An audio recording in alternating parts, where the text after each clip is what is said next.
Good morning, entrepreneurs and builders. Welcome to the Breaking Business Podcast, where we don't just talk marketing and entrepreneurship, we dissect it, we challenge it, we extract those golden nuggets that you can actually use every single day. Business is in your blood, and I'm here to make it boil. I'm your host, Dr. Wood. Now let's break it down and build something great. You ever feel like you're just drowning in ads? Seriously, some figures suggest that we might be seeing anywhere from 6 to 10,000 ads every single day, assuming you don't have a pop-up blocker or an ad blocker of some sort. It's a lot, right? And in that constant stream of stuff, you've only got seconds, maybe even less, to actually make someone look up. With attention spans supposedly shrinking to around 8 seconds, what's the go-to move for many of us marketers? More? More flash? More noise? More text? Just more? Eh, but what if piling on it isn't just failing to grab your attention, but it's actively pushing people away, causing sensory overload of sorts? Well, in this video, we're going to get into some really common issues in the ad world, that sense of sensory overload. Now, it's the belief that to get noticed online, your ads have to be supercharged, kind of like a Vegas billboard, blinding, screaming, tons of messaging that's crammed into one tiny little spot just to catch your attention for a few seconds. But if you're a marketer, a business owner, or even a creator, you probably think you're making something super engaging, something impossible to miss. But here's what the tough pill to swallow really is about that. You might be doing the exact opposite.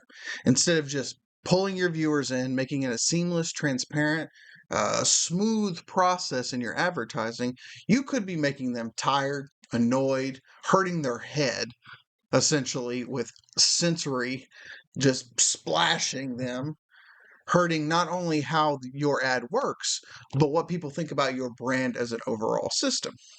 And today in this video, I'm going to unpack how this all-in sensory attack is actually harming your audience and your wallet. And more importantly, I'm going to look at how to cut through the noise and start making ads that people are actually going to want to see. Something smooth, something simple. Keep it simple. That's the theme, overarching theme of what we're going to go into.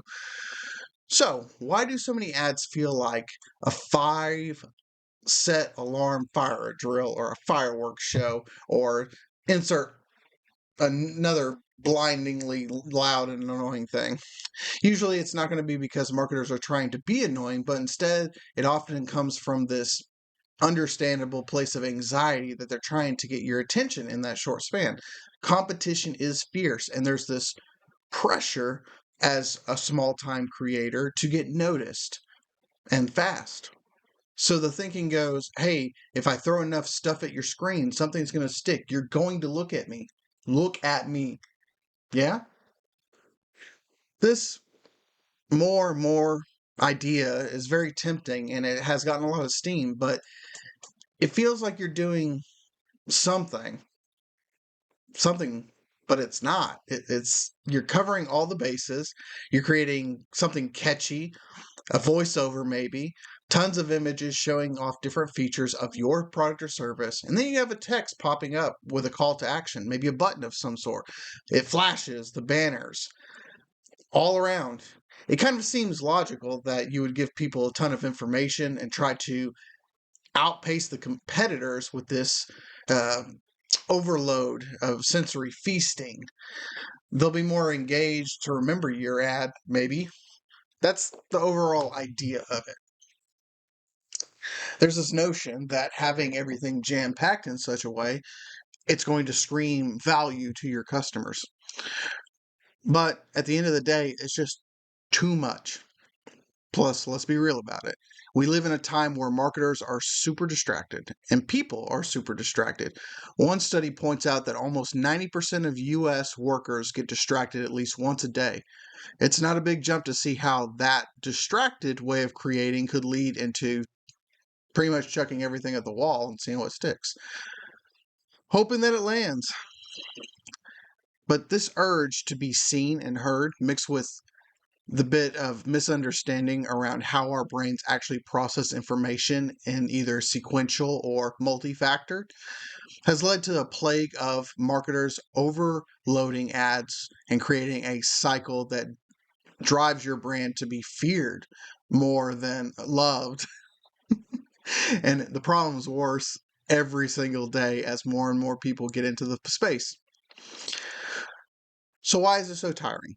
Let's talk about what really happens when someone sees the ad that's just chaotic mess. This little screen of images, sounds, and text. And the spoiler about it, it's not good. And it's definitely not effective. Our brains are amazing, but they only can handle so much information at once. This is what's often called a cognitive load. When an ad blasts multiple senses at the same time and conflicting senses, with a bunch of different information overall, it seriously ramps up on that cognitive load and causes a shutdown. So think about it. If an ad that you see three, let's just give you an example. Three fast moving images. One plays music with lyrics, one has a voiceover about benefits, and one has list of animations, or sorry, an animation list. Your brain doesn't have enough time to adjust. Your brain just doesn't know where to look, what to listen to. That too many receptors being triggered at once, and each of the elements interfere with each other. Hearing something distracting can mess with what you're seeing, and vice versa. It's not a team effort, it's a sensory traffic jam right into the viewer's head. Picture yourself as somebody who's listening to um, dubstep at the same time that they're trying to learn something new. It's the conflict of music to the purpose of the content creates a distraction and a headache in the viewer. And with that comes viewer fatigue. So instead of feeling interested, people feel overwhelmed. Maybe it becomes a sense of stress or annoyance. They click away from things. Your brain, as a viewer, is working overtime trying to sort through this chaos. And when it's too much, the natural thing is to shut down and check out. Scrolling, clicking away, mentally tuning you out, muting you. Each of these are made worse when we have an average of just 47 seconds on the screen before your focus shifts. An ad demands a lot of mental load, percentage-wise, proportionately, when you're competing against all these other things. So those are kind of what the overload is itself, right? So moving into the side effects on how this overload wrecks your brand and your message from a marketer's perspective. So the fallout from sensory overload to your users, it goes beyond for your brand. So I know that wasn't a very clear statement. So let me back up a second. First off, your message gets diluted. It basically disappears to the user. When an ad tries to yell five things at once at you, the viewer is going to have this shutdown moment. And it often ends up saying to that user nothing. The core thing that you desperately need your audience to remember is going to be drowned out. It's like trying to hear one person talking in a massive shouting crowd. You're trying to focus on that one person, but even if that someone wants to understand, as they're trying to pick through all the different inputs, the sheer volume of stuff that's essentially fighting all around them in the ad itself is going to make it impossible. Secondly, people remember and understand way less because of all those things. Your phrase, your overall message, your goal is not going to resonate with the user in the same impact at the same percentage if they're getting hit. Let's say 5% goes to the sound's off, starts to shut down, so they don't hear the message that says click now, subscribe now, purchase my product, or all the benefits, the values of it. And then you have the brand colors with the flashing lights or anything that triggers in the brain a bad color, or neon. Neon pink is a good example of a bad color when trying to do flashing lights, because it just hits that ocular nerve at such a way that just doesn't keep you interested. Instead, it gives you piercing temple issues. And then the last one, the sensory overload consistently without a pivot in any direction towards consistency with the brand, the message, the overall goal. It's going to make your brand look bad, and it's going to create kind of a Pavlov reaction where the user is going to see your ad and instantaneously know it's yours, but all for the wrong reasons. Where when you see an ad from, or let's say your thumbnails, an example, a thumbnail, or even a ad to a place that you actually subscribe to, you recognize the brand colors, you recognize the theme, overarching theme for all of it. And if I, as the subscriber to that thing, enjoyed it, then I'm more likely to click on it. I'm more likely to follow through. Well, the exact opposite happens when you have a sensory overload to your viewer, where your viewer is going to see that thumbnail, automatically associate the bad headache to you, and then they're going to run away. So, all of this means to you as an advertiser, as a marketer, that you're going to be wasting ad money if your message isn't getting through, and your audience, people are going to just end up skipping your ads. They're going to end up going over it, like I said.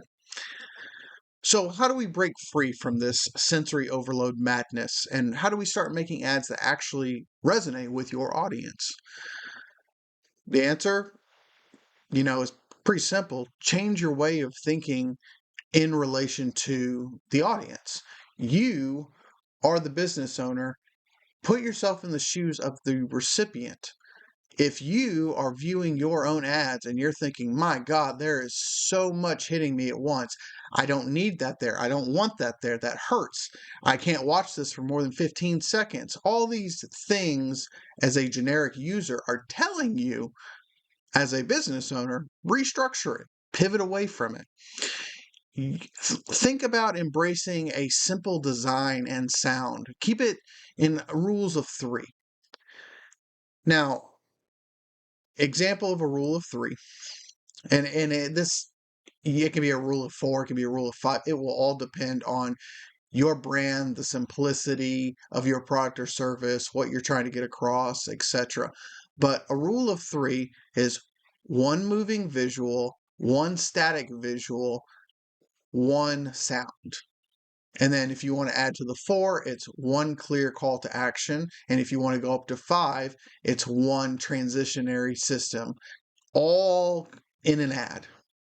So if you overload that with conflicting of any of those, it's going to cause sensory overload. You add two conflicting animations. This is an example. Two conflicting animations onto an ad. I'm trying to think of a good example. So you add a steam animation in addition to a wave rolling animation. They naturally conflict based on direction. That view is going to disrupt me as the viewer's brain when watching your advertisement.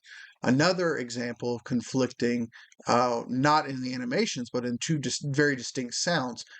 Let's say fire crackling, but there's nothing on the screen moving that would indicate fire crackling. It's a distraction. It doesn't help your viewer get the message or get some sort of foundation of what your ad is trying to do. And so they're not going to like it. If you now a good thing here to give you an example of a message that all aligns perfectly. If you have let's say for the fire animation. We have a fire animation, we have fire crackling sounds, and we have a call to action buying discounted firewood. Your audience is, let's say your audience is people that are in the market for buying firewood. All of these things in your ad are not conflicting. They're all parallel to each other into the purpose of selling you the firewood. It all resonates. It resonates with your audience. There's lack of distraction. And even if there's too much sound or too much visual, it's not conflicting with the user because the intent, the audience, the product and service, all of that aligns directly into the path of this is my product. This is what I want. This is what my brand does. All right. So now that I've gone through the examples, now it's your turn. What's the most overloaded sensory attacking ad that you have seen in the past 6 weeks? I know you've seen them on YouTube. I know you've seen them on Facebook. What is the most obnoxious ads that you've seen? Describe them below. How did they make you feel? I want you to drop your experiences, and I want you to drop maybe potentially a link to those ads. Um, let's see. Let's see how many people have found some terrible ads.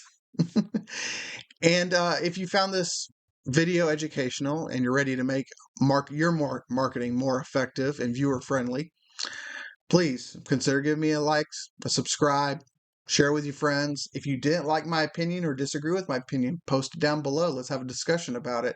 And yeah, I think I'm done. I'll see you guys in the next one. Bye.